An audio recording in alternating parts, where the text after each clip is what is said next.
What's up, Lions of Liberty fans? You can now support this show on Patreon and get exclusive access to bonus audio and video content, including Conspiracy Corner, Degenerate Gamblers, bonus segments with guests, and so much more. Head on over to patreon.com/Lions of Liberty.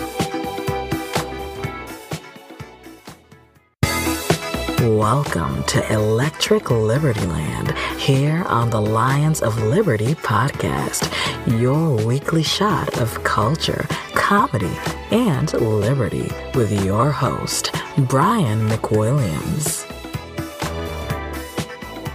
Everybody, it is me. Real quick, before the show kicks in, I mistakenly sent myself an email with all my show topics saying this was going to be episode 94. It's not. It's episode 93. So when you hear me say ELL 94 and going to Lions of Liberty for the show notes, it is lionsofliberty.com/ELL93. This is episode 93. I will summarily cat and nine tails myself as penance. Anyway, enjoy. Hey, everybody out there. This is Brian McWilliams, your lovely and adorable host, who is here with you once again on this Electric Liberty Land. Of course, this is Electric Liberty Land episode number 94, meaning you can find all the show notes at lionsofliberty.com/ELL94.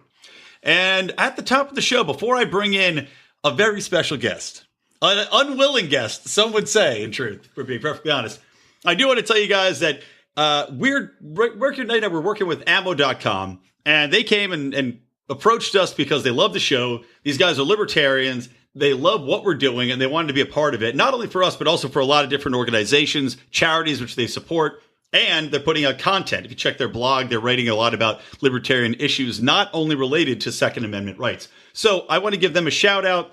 They are an official sponsor, and I'll be doing some more formal sponsorship on ELL down the road. But for now, go buy some ammo. Check them out. Just go to ammo.com/Lions of Liberty, and you'll get a very special discount for us and all of our listeners, and I would really appreciate it if you did. Now then, let me welcome in my guest today. Some of you may know him already. Anybody that's in the Pride will know him already. And those of you who have listened to this show for a long time, my long-standing, long-suffering listeners will recognize this man. But he has not been on an official Lions of Liberty broadcast in some time, and is only on the show now because I forced him to as a component of staying in my house overnight. So let me welcome in the legal man of mystery, Rico. Well, hello. It's wonderful to be here. Yes, yeah, well, that ringing endorsement. Well, it's good to have you, buddy. You know, it's I feel like the people had gone too long without hearing the melodious tones of your voice, the way you really sell the concepts of liberty through that monotone of yours. Really comes through. No, that's going to go on my business card, so thank you. Wait, you have business cards? I do now. Don't tell Howie, because he's been bitching about that for a long time. Okay, so we're just going to kind of do a little bit of a casual show here. And apologies, we're using one microphone, so we'll see. Hopefully it comes through pretty well. But we're just going to do a little bit of a casual show, run through some different topics here. The first of which has to be the fallout from Kavanaugh. So, you know, I think we all realized ahead of time that there was going to be quite a bit of outcry stemming, no matter which way this went, because that was basically the way the process built this up to be. When you build a man up to be a rapist, it's hard to then confirm him and not have people get a little bit upset. So, what do you think the fallout's going to be? First off, what do you think about the circus we watched? And then do you think it's going to actually have an impact and make this blue wave people are talking about more of a reality? Just going to the second question first, I think it'll be pretty interesting to see what the actual turnout is in this election, because for 2 years we've heard about, how mobilized the left is because Donald Trump was elected, and now they're going to be super, motivated to get to the polls and get all their left-leaning friends in the House, take over the Senate, and start their road to the White House in 2020. So we've been hearing that for 2 years. But now they're extra motivated, right? Because, you have Kavanaugh, who is just a vicious serial sexual assaulter of women who later grew up to be leftists, right? Being confirmed to the Supreme Court. But on the other side, you have people talking about the right, like, oh, this is the left's tactics. This is what they do. We cannot let them win. They want to smear anyone who opposes their particular brand of politics and what they see as the future of the country. So now everyone on the right is supposedly going to be mobilized and motivated to appear at the election. So if you buy all of that, we should probably see quite a record turnout, at least percentage-wise, right? But then that never actually happens. Every election always says, "Oh, we're going to take it back. We didn't vote last time, but now we're going to vote because, blah blah blah." So you'd think you'd probably see higher than a 40% turnout, but I'm gonna wait and see on that one. Yeah, and also it's like these people have been trying to capture the younger audience all this time. So I wonder if you're going to see, in fact, more older people come out that might be more riled up by this. Because like you're talking about, we see the reaction from the right, which is being widely ignored by the media, of course, the left-leaning MSN or MSM. But I saw some different people, different stories talking to conservative women who are a little bit older and just are looking at what's happened to Kavanaugh. And they said like the mothers and the sisters, and that kind of thing that are going to say, well, I'm concerned for my child, if they're a mother of a boy, saying, if this is the new standard, I have to fight against this. And I don't like what I saw as, attack on Kavanaugh because he was Christian and white and rich. And, so there's, like you're saying, there's going to be a backlash from the Republican side as well. And also independents during this, they did some other polling. Independents look like they're pretty much still just kind of like in the middle. They weren't swayed by either way. And I got to think that at least some of them would have been swayed by seeing the Democrats kind of pull this out and attack this man with no real evidence or basis. And then people on the other side are going to watch Christine Ford cry and tell her story and be moved. So again, it's going to even itself out. It's going to be a zero-sum game. One of the interesting things I saw in this whole scenario was where people talked, they prefaced her, their description of her allegations as credible. Right, yeah. Maybe it happened, maybe it didn't. I don't know. But it seems kind of misusing the word credible to call her allegations credible. They're confusing the word credible with possible. Right. There's nothing particularly credible, like, oh, well, that fits our known, the facts we know about Kavanaugh. That fits, the 1980s Georgetown prep party scene in 1982. Right. Like, sure, it's possible. Like, it's possible she was at a house party and he followed her from a bathroom and he groped her and he tried to, rape her or whatever. That is certainly possible. It's also possible he didn't do any of those things. I don't think we've heard any information to say, well, yeah, that's credible. Why? Right, that's what my question is. Why is it credible? Well, in fact, here's what's going to flip this whole shit on its head, especially when we're talking to leftists. Okay, do all these progressives that are saying this woman must be believed, are they only saying it because she's in fact an upstanding white woman comes from a strong educational background that happens to be progressive? Because I think that goes a long way into saying why she was so credible to these people on an instant basis when, like you're saying, there's no evidence. There's nothing to make this story credible other than the woman that's saying the story, right? Who happens to be white and educated. And then... So racism! Well, it's not only that. It's I think her brand of credibility was bolstered by the fact that she was accusing a person that they feared would be instrumental in overturning abortion rights. Right. Yeah. And no coincidence that people say, what's the motivation behind this? Well, if you're a woman who honestly believes that he's going to overturn abortion rights and set this back to the Handmaid's Tale, which is what everybody's fucking mentions when they talk about this shit, of course, you don't think one person's going to be willing to throw themselves upon the pyre and sacrifice themselves for this? Of course they are. Yeah, and when you kind of step back, it's not what is... You could almost justify it in your head if you're coming from that angle, saying, well, what's really going to happen to him? He's not going to go to jail. We're talking about Kavanaugh. And worst case, he's still a circuit court judge.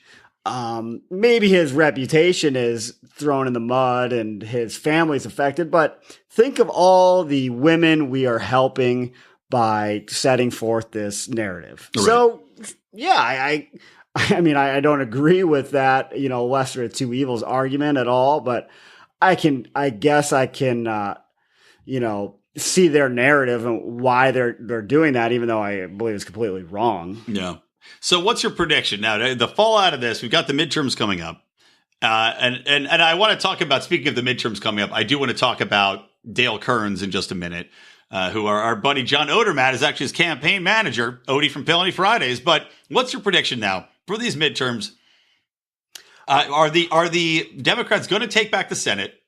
Are they going to make any gains, or do you think it's going to be just the Republicans will keep their majority? I do not think they're going to take back the Senate. I think there's just as many vulnerable Democrats in the Senate up for re-election as there are Republicans. So you may see seats change on both sides, but I think it's going to continue to be razor thin.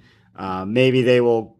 I don't even know what the split in the House is. Yeah, I'm not sure off the top of my head either. They would have to make more significant gains, which theoretically is possible. It's midterm elections. Generally, the party out of the White House makes big gains in the House, but I don't see the blue wave that they're talking about coming through. It's the same polls that said Hillary Clinton was going to win in a cakewalk. Yeah, right. The generic poll that they use, right? They say that generic poll has the Democrats up by 13 points, which is quite a large amount over the general Republican. But I agree. I think that the people that are most, I don't even know what the word I'm looking for, most excited to answer the people that might be phoning them. And also, I still don't know who the fuck is answering these calls. I mean, who's answering the robocalls? Old people that are sitting at home answering like a landline? Because I know I don't get any calls, and I'm active. I'm registered. My phone's in the database. I mean, who's actually answering this? But yeah, the people that are most excited to answer these dumb polls are probably, the progressives who are going to go, I'm going to get out there and vote. And is that 13 points, 13 points spread evenly across every district in the country? Right. Or did the Democrats see a huge surge in New York City and California? The California Republicans on the ropes. So, I see seats swinging both ways, and Republicans maybe even, I still think they'll hold on, but I wouldn't be shocked to see, 51-49 Democrat, but there's always going to be those swing votes. They're not going to have some kind of super majority to do some of this nonsense like impeach Kavanaugh 2 months after he was confirmed for something that they already went over. It's so absurd. Yeah, and that's where if you want to see a real Republican surge, that I think would actually do it. I think that would be a crossing the board point. I mean, you talk about what it would take for a civil war to occur in this country. Is that something that? Well, probably not. We have too much to lose. I don't think any civil war is ever going to happen in this country. There's too much to lose on all ends. Which is what's so funny with all these fucking socialists complaining about how things are so unequal. Those motherfuckers ain't going to go and have a civil war. You know why? Too much to lose. Even the poorest people, too much to lose. Well, the other thing that I haven't seen too much mentioned, maybe it is other places, but they talk about the loss of Kennedy is the loss of the moderate swing vote. Right. But does the left forget that it was actually John Roberts who had the vote upholding Obamacare in a way that they didn't even argue that it should be upheld? So I don't know that John Roberts is some kind of living Antonin Scalia. He could be the new swing vote himself. So there's always going to be some kind of moderate, quote unquote, to see where he goes and how that shifts the court. And he's a chief justice, so you never know how it's going to. Well, they also were saying that they were led through all the different things that Merrick Garland voted on and John Kavanaugh voted on, and they matched 93% of the time. Yeah, it's like they're up there pretty high. I guess there's certain things they don't screen. And again, I'm not going to go into saying why Kavanaugh does suck. He wouldn't have been my choice. I doubt he would have been your choice. No. But he's in there now, and, it is what it is. But, it's just like for people to pretend this is the end of the world is just fucking retarded. Yeah. And just the last kind of thought I had on him, it's it seems pretty ridiculous how weaponized these confirmation hearings have come. And that's a Lindsey Graham talking point almost, which is shameful that it comes out of my mouth. But you look at Sotomayor and Kagan, none of this nonsense happened. Right. They were confirmed with many Republicans voting in favor of them, even though they didn't agree with their policies. This is what happens. This is the consequence of elections, as Obama, I believe, said. You will elect a Republican, which Donald Trump apparently is. He gets to appoint the Supreme Court justices. Right. That's the way the system works. Fucking suck a dick. It happens. Well, it's like you see, like Alexandria Ocasio-Cortez was calling for the abolishing the Electoral College and how every senator needs to have, every state should have the exact same number of representation, and it's just, or representation according to population type of thing. Which I've been over this, a billion times with people, but it's just such a stupid idea. Which would lead to 100% to just small minority senators or small centers of mass populations thinking the same way, controlling the entire swath of America, which is exactly the opposite of what we would want. There would be two countries. There would be the giant red in the middle. Right, yeah. And then there would be the blue New York City, Washington belt. And you'd hop on over to L.A. and San Francisco. It would be like literally that. It's like that fucking Matt Damon movie where they've got Elysium, where it's like you've got the cities and then you've got everything between the cities. That's what America would turn into. And it would not be a good thing. I think you'd see a lot of people die on cross-country trips. Yes. Well, I've never seen Elysium, so. All right. Well, I doubt that you've ever seen Deliverance either with Burt Reynolds, where he gets raped in the woods. But that's where you see a lot more hillbillies raping people in the woods that might be having New York plates driving through. Okay. Well, I guess good fodder for more movies. Yes, exactly. More Supreme Court nominations. Yes. All right. So the next thing I want to hit on is related, as I said, to one of our own, John Odermatt, who is Dale Kerns' campaign manager. Dale's running for Senate in Pennsylvania. I think he's polling somewhere around like 3%, something like that. But he does have ballot access, as does the other candidate for the Green Party that's running. And they were promised, and they have email documentation, which Reason just wrote about this. They had some emails leaked to Reason magazine. And they wrote a big write-up because the League of Women Voters, who run a lot of these polls, or a lot of these debates, and WPIV, which is one of the local TV stations in the area, they were hosting this debate between the candidates. They promised Dale Kerns many times that he was going to be included. They said, of course, why would we not include you? Again, he's on the ballot. And then at the last minute, WPIV and the League of Women Voters pull the rug out. Now, the League of Women Voters is blaming the TV station, saying that they make the end call on who gets into the debate or not. Seems like a dubious claim to me. And WPIV claims that they have a 10% cutoff for anybody being included in the debate. Now, of course, this is arbitrary horse shit. It's the same thing we saw to keep Gary Johnson out of the debates, for better or worse. And I wonder, Rico, what do you think about this? Is this simply... even though it's PBS, is this PBS going out of its way to keep the duopoly alive? And do you think that the League of Women Voters and PBS are colluding to fuck over libertarians? I think they have probably just as much vested interest in the two-party system as most of the rest of the country. They don't give a shit. They don't see where it's in their interest to have third-party candidates, even if it's the third biggest party. I wouldn't say PBS is by any stretch a neutral organization. Yeah, I would say not. I wouldn't say the League of Women Voters is a neutral organization. I'm going to guess they go mostly blue. If I had to gamble, I would go with you on that one too. I don't know that they're directly saying, "Oh, fuck the libertarians."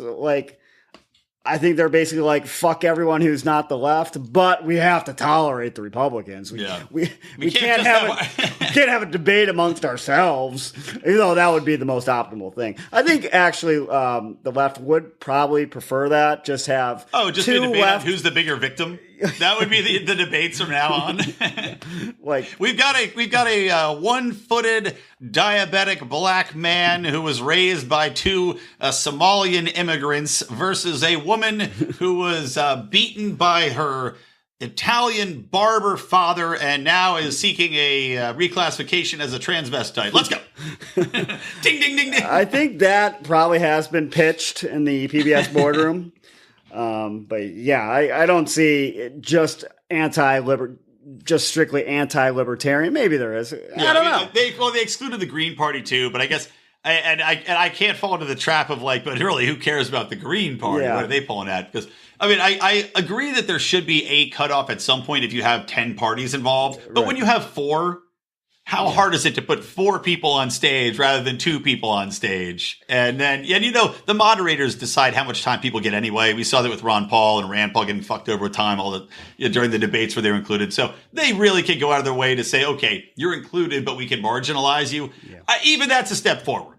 Well, I think this also goes a little bit back to what I was talking about at the very beginning where, the voters aren't particularly motivated ever. Yeah. And it's the same thing every year. You see just a general lack or a general apathy. People say that they're motivated, but their motivation doesn't extend much past Facebook. Posting. Yeah, exactly what I was saying. Facebook memes. Yeah. If people stayed informed, constantly, then they say, I'd want to hear what the libertarian has to say. But people don't know jack shit until, a month or two before the election. And like, I better learn. And then, but if they kept informed the whole, constantly, they'd say, "Oh, well, I know who Dale Kerns is. I want to hear from him." Right. But you need people to actually care. Well, you'd think that in the era of Trump, where people wanted something different, they're looking for outsiders. You'd think more now than ever, people would say, "Yeah, I want to hear anybody else that has an opinion other than the fucking Democrat and the Republican. I know what they're going to say already." I can tell you exactly what they're going to say. The Republicans probably going to talk about coal mining since Pennsylvania, we've got coal. The Democrats going to talk about Kavanaugh nonstop and about fighting back against Trump because that's what every Democrat's talking point is now. And then that'll be the end of the debate. And here's the other things Democrats talk about: public schooling and raising taxes. That's it, and the environment, of course. Yeah. I agree with you there. Yeah. So anyway, we're like two Democrats debating each other on PBS right now. I agree with you. I agree with you. I agree with you even more. All right. Well, let's take a quick break. I'll be back with more Rico, and we'll get into Nikki Haley's Comet or her D Comet.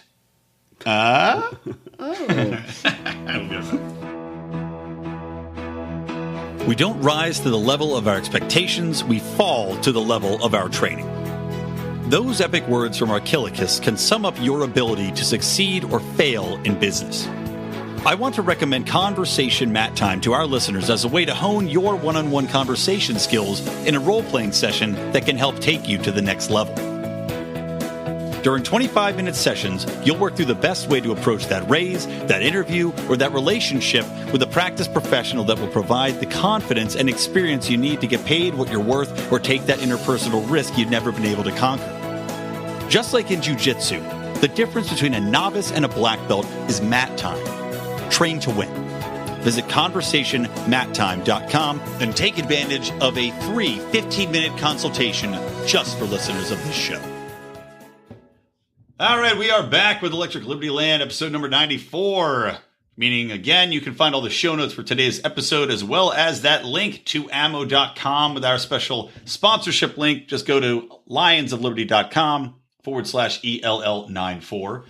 And I do have Rico still here, still begrudgingly taking part in this episode of Electric Liberty Land. Rico, how you feeling halfway through? I tried to leave, but the doors were locked. Yes, so. And I have a dog that's pretty mean on the other side. Yeah, also true. So still stuck here. Yeah, baby, stuck in the middle with you. Well, actually, the microphone's stuck in the middle of us.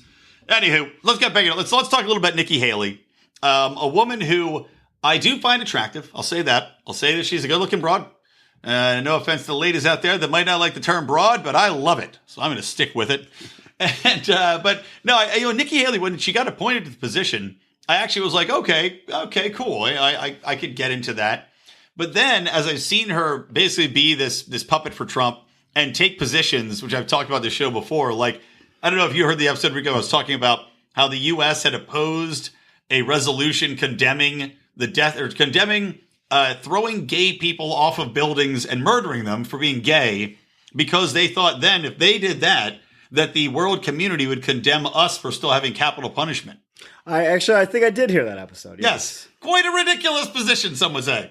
Yes, but it also kind of shows the ridiculousness of the UN in general, that we're playing tit for tat about resolutions that don't really mean anything to begin with. Yeah. So we're arguing about something that's not going to actually have any change. Right. Or unenforceable. Yeah. So it's like, well, what are we doing here? Yeah, true. It does reinforce why the hell are we even a part of the UN in general? What's the point? What's the purpose? What's the point of any of it? And then, of course, Nikki Haley also took a great moment to lecture Iran on being an influencer on their, like not respecting other countries' borders and trying to influence other people's regimes. And it's just like, it was the most tone deaf hypocritical thing I've ever lacked seen. a certain amount of self-awareness, I think. It really did. So Nikki now is stepping down, and she resigned to, I think it was like October, I don't even know, 5th or something. She sent the actual letter through.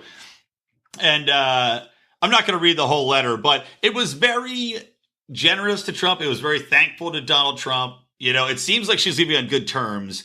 And had said, thank you for the honor. I served for 2 years and I've been in government for, 14 years now. And basically the crux of the letter was that she wanted to go back into the private sector. So what do you think about that, Rico? Is this a smokescreen?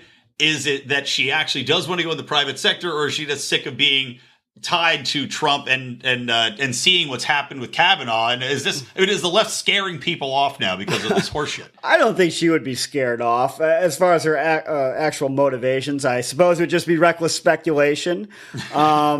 Certainly, you could see her just wanting to go into the private sector and make a ton of money now. Yeah. And she did say that people like her consider taking a private sector or going to the private sector is not a step down after being in government, but in fact a step up. Which it should be considered by all goddamn people. And it also could be a matter of her just thinking, okay, well, I've done this UN position for 2 years. And at the end of the day, what am I really affecting? Yeah. I'm a government employee on a government employee salary, supposedly.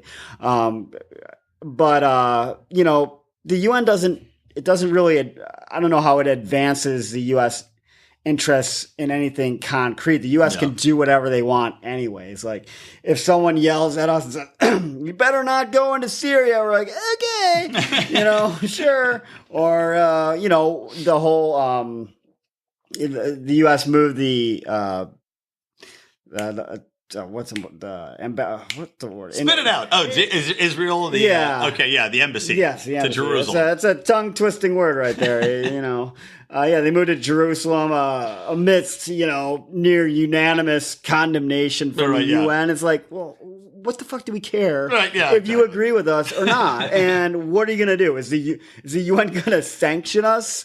I mean, the UN's in New York City. Like, true. We own the UN. We rent you this building. Guess what, UN? You're out. So it could just be a matter of her like, look, my position has run its course. I'm pretty bored with it now. What else is there for me to do with this? She wants to be a lobbyist. Maybe she wants to be in the public sector. Maybe she wants to be an elected official on a different level than governor or state rep. Well, there is that rumor that she was actually, it's not even a rumor. It's Howie Snowden throwing out conjecture that Nikki Haley, that basically his conspiracy theory that I don't know if he made up or if he heard it somewhere on the Reddits. I'm sure it was Reddit. Probably Reddit. Reddit. So he throws out this idea, though, that Trump is going to fire Sessions. He's going to make Lindsey Graham Attorney General, which we could all look forward to hearing Lindsey Graham fucking lisp his way through any number of statements as Attorney General. And then Nikki Haley would then take his spot as a senator. Well, I don't know why, if Lindsey Graham would really want to do that, because he's one of the more powerful senators on the Republican side. I don't know if Sessions had that level of power within the Senate that Lindsey Graham did. Lindsey Graham's famous for being a war hawk and, on that spectrum. I don't remember Sessions in that regard, I remembered I didn't like him. He was, pretty much a death penalty for marijuana. Yeah. I didn't find him to be a great candidate for attorney general either. But I don't see Lindsey Graham leaving the Senate for the attorney general job, which always comes with the kind of threat that, maybe Trump's not going to like you. Or, you could just be fired. And is it a big pay increase? Yeah, Probably even that. Trump could be defeated in 2 years in the election. Right. And then where's Lindsey Graham? He's not in the Senate. He's not the attorney general. Yep. So I don't see that happening. And once you're out, it's not like the Republicans are going to be like, oh, Lindsey, welcome back. No, it's like, it's a dog-eat-dog world there. They're going to be like, whoever's in, they're going to be like, we don't want that jackass back in there. We moved on. We got a new power structure. They did have Nikki Haley in. Right. So he's not going to, I don't see that conspiracy being actually coming true at all. Yeah, I agree with you, man. And she was adamant. I mean, she was really adamant about I do not want to be in government any longer. Like, I just want to be in the private sector. Yeah. So it'll be interesting. I did love the conspiracy just for the Jeff Sessions get the F out of here, but it seems like he's been pretty much neutered anyways. Like, what is he really doing? I don't know. Other than the rumors about Trump firing him, I can't think of the last time I heard Jeff Sessions actually say or do anything of note. Clearly, his drug war isn't a top priority for the Trump administration. No. The only other thing of any relevance, it seems, with the Department of Justice is the Russia investigation, right? Which he also has no part in. So I don't know what exactly he's doing. Yeah, I don't know. And by the way, we've all forgotten about the Russia investigation during these festive months of Kavanaugh bashing. So I'm wondering do you have any update on that? Have you seen anything? Because I haven't read anything in weeks about it. Well, he just had the meeting with Rosenstein. Was it yesterday or 2 days ago? Which was supposed to have been held a couple weeks ago, right? After the whole Rosenstein report, saying that he wanted to use the 25th Amendment to get wiretap and get him out on that, which again is the most retarded thing ever. If they actually tried to get Trump out based upon the 25th Amendment and try to get him out because he wasn't mentally fit, again, that's where I wonder, is that something that would actually set off a fucking revolution in this country? Or people would just be like, this is over the top. So I think there's going to be plenty of fodder for conspiracy in that meeting, because you'd think a person like Trump, upon hearing that news, is going to say, get to my office now, right, and just go ballistic. But it seems like he delayed it pretty long. It's been weeks. And two things I thought is, one, he's either trying to get additional leverage over Rosenstein, to kind of get him to more fall in line, maybe take a more control over the Mueller investigation, or two, maybe he's trying to stretch this out enough, and it didn't seem like he stretched it out enough, but to get past the midterms, and then November 8th, say, you're fired, and him firing him in November is not going to have any impact. If he waited to fire Rosenstein after the elections, you can't then make more people send in absentee votes or anything. Yeah. Whereas if he fired him mid-October, that's just another thing that could theoretically mobilize the left. Well, here's another theory that I think was floated out a while ago, is that Trump actually had Rosenstein do this to try to bait the media in. And, do you hear anything about this? It was this whole false conspiracy where Trump he's on the ins with Rosenstein. He's like, oh yeah, say this and we'll get him to do that. I mean, I think it's bullshit, but it's 45D chess. This is from the people who claim that, Trump's been pulling the string since 2002, setting all these moves in motion for when he became president 14 years later. I don't believe that. But. Yeah, well, I don't either. All right, well, moving on. Well, let's talk a little bit about Antifa in Portland, a city which I had a wonderful time in. When I was there, just drinking, and you were stealing people's keys. We had a wonderful time, and not Antifa is to be seen anywhere. But they were out in force because they were holding a vigil for a guy. It was basically a black man who was shot and killed by police there recently. And they had this vigil for him. Patrick Kimmons is his name. Wherein, of course, this tactic that I don't know why the left loves to use it, but they decide they're going to block off major fucking roadways and be a massive inconvenience that pisses everybody off. So, of course, they're out there blocking the roadway, having this vigil, and blocking people who want to get through. One of whom happened to be a man with North Carolina plates that was trying to get through. There's video on the internet, which I will link to at the show notes. But you can see they're trying to tell him that he has to turn right. He's like, I would like to go straight. Going right is not what I want to do. Please let me pass through and drive on this main road, which, they didn't have fucking permits to do this shit either, by the way. They just took over the road. So you see these Antifa screaming at this man and physically threatening him. And the best part of the video, though, to me at least, Rico, was when they pan the camera over, and I'm not sure who took the video, but he pans the camera over and shows that there's a cop just sitting there doing absolutely fucking nothing and watching these animal douchebags take over a street, scream at people, upset the flow of traffic, and basically become their own little traffic cop city for however long this took, an hour. So, I mean, what's the fucking point of having cops? Well, I don't see the end game. Maybe I'm just not thinking in the same lines as them. So you want to have some kind of civil protest, civil disobedience, but you'd think you'd want people that aren't aware of the situation to see your point and come to your side. Yep. Being complete assholes or violent or threatening to people who don't know what's going on doesn't seem to me to be the tactic to get additional people aware of your message and to sympathize with it. Whatever happened to just putting up posters, and this actually is effective for me at least, but maybe that's just me and I have a short attention span. But you're driving down the road, you go into a freeway overpass, and there's people there with signs. There's a bunch of them, and they got signs and bangers, and you look up, and you're like, oh, look at that shit.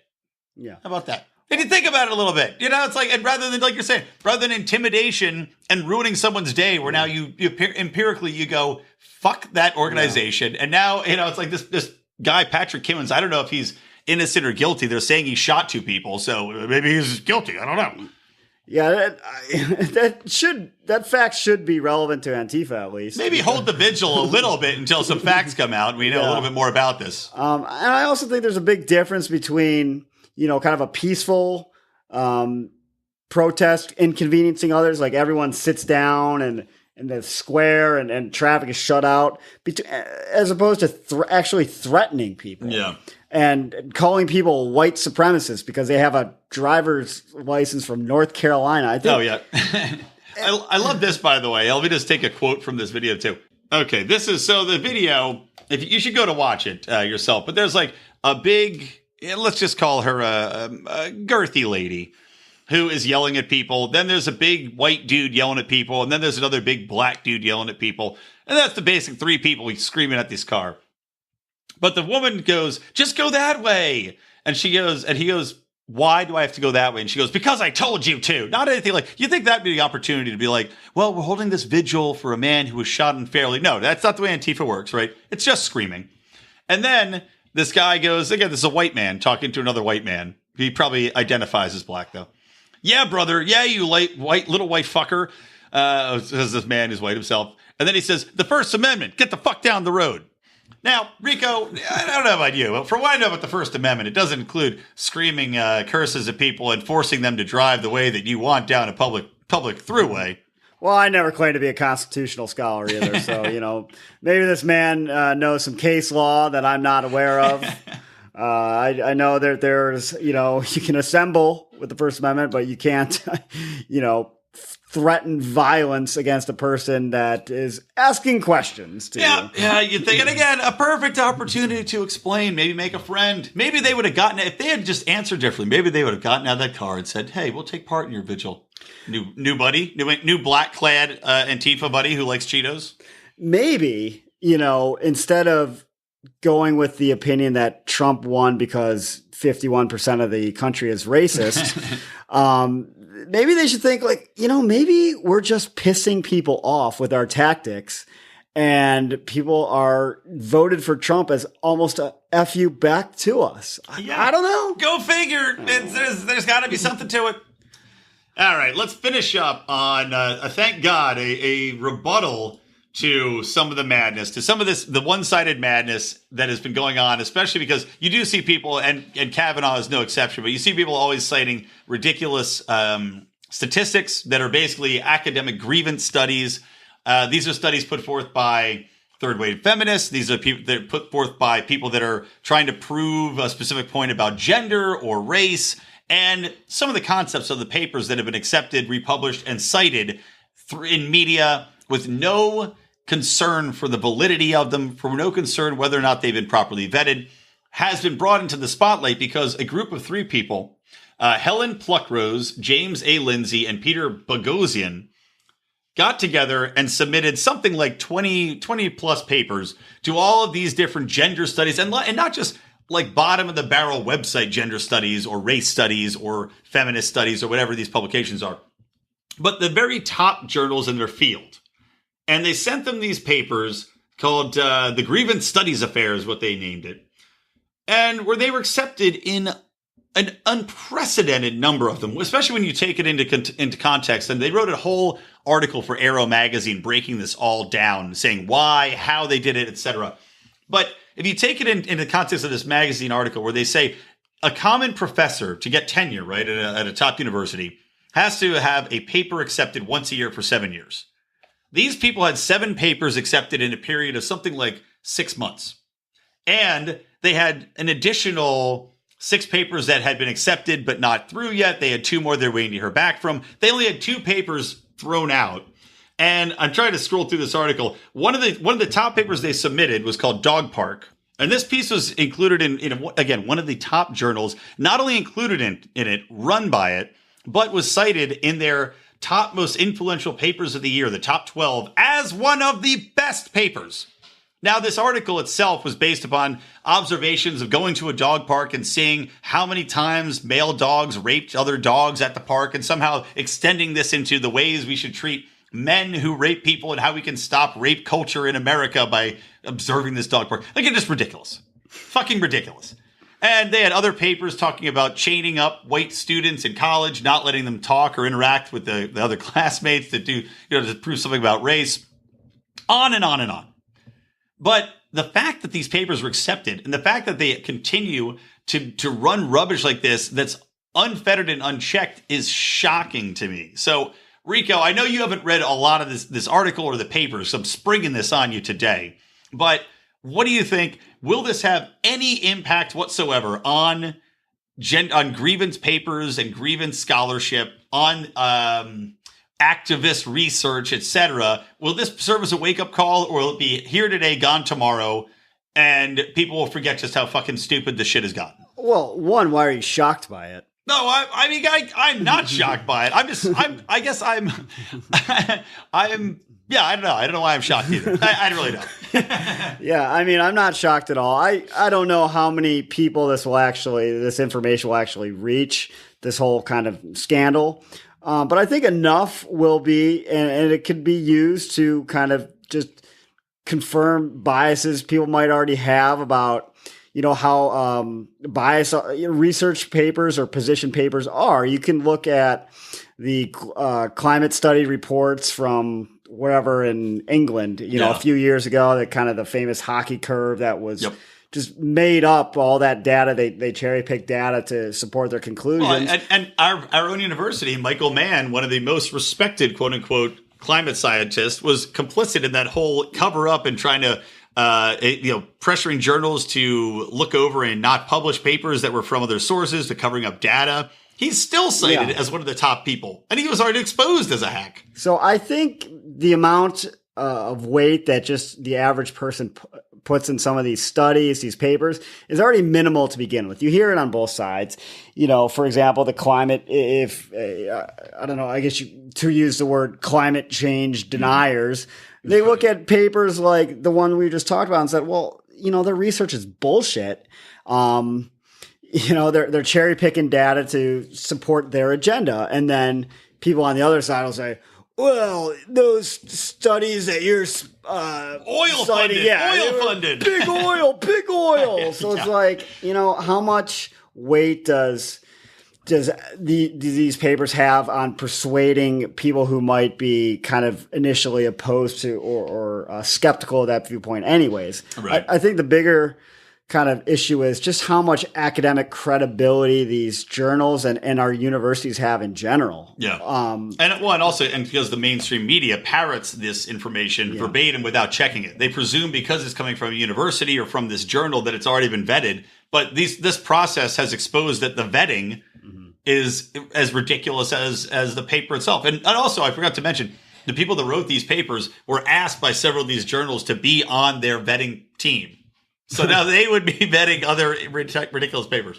Well, that's comforting. Yeah. Those are the high standards. I think just the academic integrity of our institutions in general is going down daily compared to what people thought of universities 20 years ago. Now, it's like, why are we sending them $30,000 a year for our kids to go here and learn this crap? Right. And you can major in gender studies or any of these like these concepts these papers are based in that have no definitive right or wrong. They have no definitive science behind them.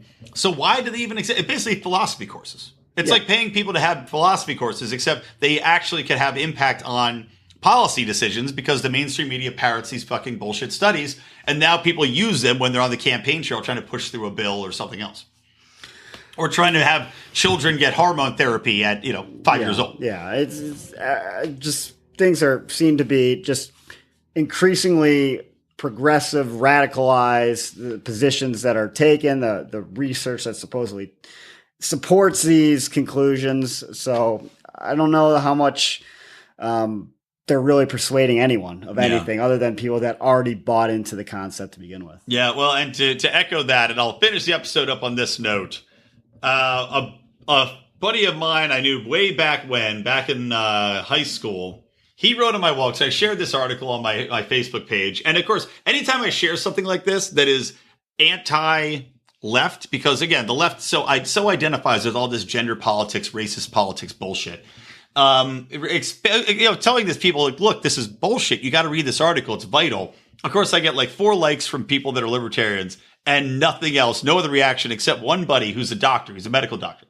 And this is his way of tap dancing around the actual results of this and trying to take the moral high ground somehow to maintain his own ego during this. This is a buddy of mine named Matt.